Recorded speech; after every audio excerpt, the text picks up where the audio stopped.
Hey everybody, Eagle Run 23 here.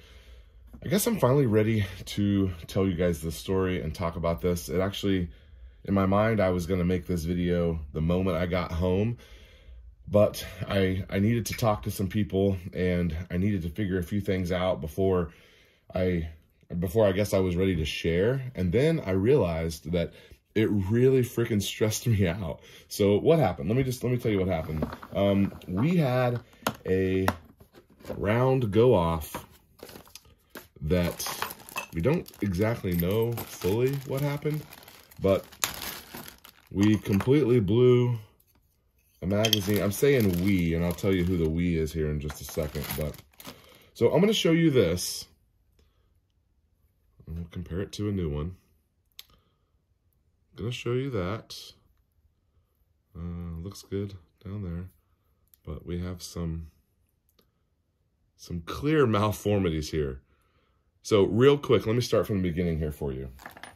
Over the last probably month, several weeks, there's been a subscriber that I've been talking to. They reached out on email. They were having some trouble with their 8.6 blackout.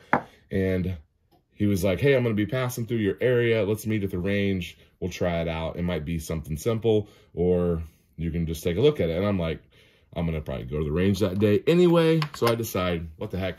So let's meet. And so turns out, super nice guy. And he has a beautiful 8.6 blackout. Let me just show you a little clip of his gun right here.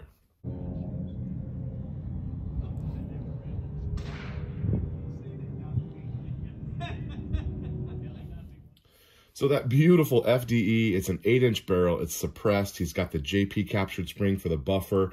The gun ran great. This is kind of hard. It's kind of complicated for me to make this because I was planning on going a direction. I had filmed a full video going in a direction, and then this terrible thing happened. And it really changed the direction of where I'm going with the video. We're back. We meet at the range. We head out.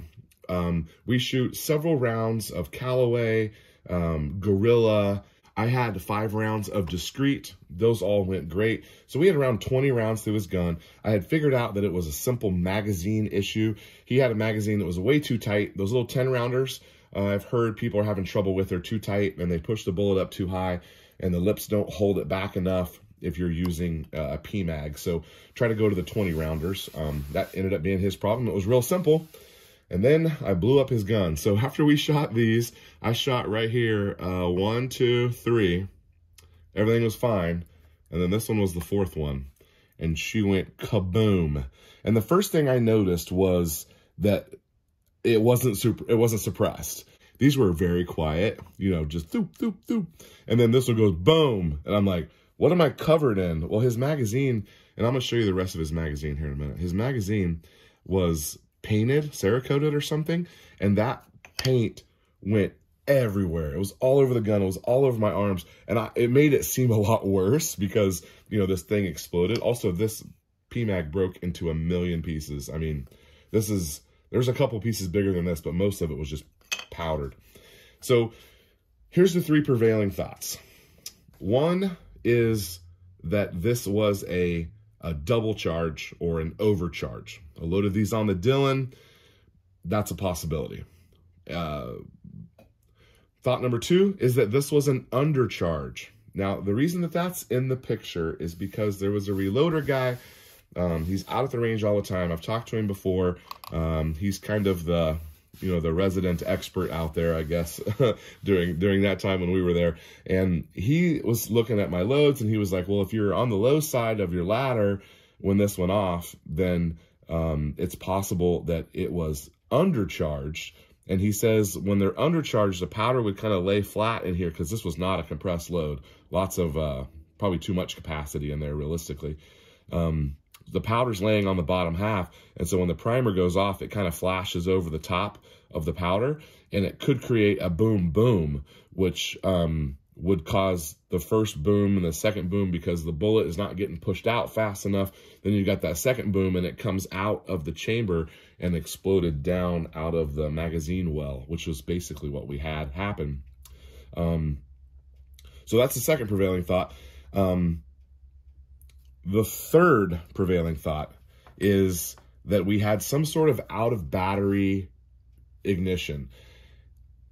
It's not supposed to happen in an AR. That bolt is supposed to be locked before the firing pin can reach, but there's a possibility that, you know, and I'm not going to be able to tell on this one because it blew up, but, you know, maybe the primer was seated, not deep enough, and so when the bolt face hit it, it went off when it wasn't in the chamber. You know, those are all options, but I'm going to tell you what my theory is, but you're going to have to wait. You have to wait for the next video. So let me tell you what we're going to do to investigate this. We're going to weigh all of these, and then we're going to pull the bullets on them, and we're going to weigh the powders. We're going to double check all of these. I can always reload the cases and reload the bullets. These projectiles are very expensive, but I feel like I need to do that to make sure that I'm making quality ammo. Next, we're going to take a look at the bolts. Now, I know some of you are going to ask, yes, I am 100% making this right with him. This was probably in my opinion, the worst part about this is that it wasn't my gun. This was a subscriber's gun, and I feel absolutely awful about that. The bolt face seems okay, and realistically, I could probably rebuild this. I could probably rebuild this bolt and it would be fine. We have a pretty wrecked extractor here, and it's definitely bent back. That's a no-go. It actually broke the pin. This is the pin that runs through the body there. Actually broke the pin. Catastrophic failure. Now this is the interesting thing. So if you look, we've got a piece of the head missing, and there's a piece right here sticking out. Let's look at what that is real quick here. So this was still together, even though it needed to be kind of popped out. Oh, and both O-rings are still there. That's funny. Both O-rings survived intact. Okay, so this was sitting inside there, and when we pulled it out, we're like, what the heck is that down in there? Guys, this is brass that... the only way for this to get in there is through that hole. That hole is the only way for this to get down in there. So did this go molten, go into the inside of the bolt here, and then reform? I don't understand. I don't understand how that was in there. It makes no sense. But when we pulled this out, crammed in, it was kind of, I have to figure out how it was stuck in there, but it was crammed inside there, fire formed or melted or whatever. I don't even know how it was in there. I do have it on video though. And then, so do you see that this is in through there? So we've got that bolt face definitely. Oh, look, it fits. Oh, it fits perfectly. Yeah, that is exactly what happened, is that copper shot down that tube. Oh my goodness. That is wild.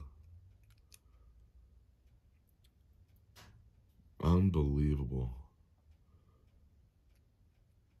It fits perfectly. And the extractor would have been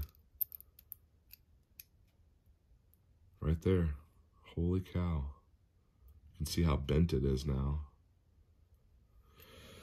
Man. So there is our forensic evaluation of the bolt. As I said, I am buying him a new bolt carrier group, or actually, I'm not buying him a new bolt carrier group. I'm getting him the JP enhanced bolt that we're going to stick into his bolt carrier group and make sure he's got a gun that runs again. I also told him if there's any trouble with this gun down the road, 100% on me. Eagle Run will have to fix it for him.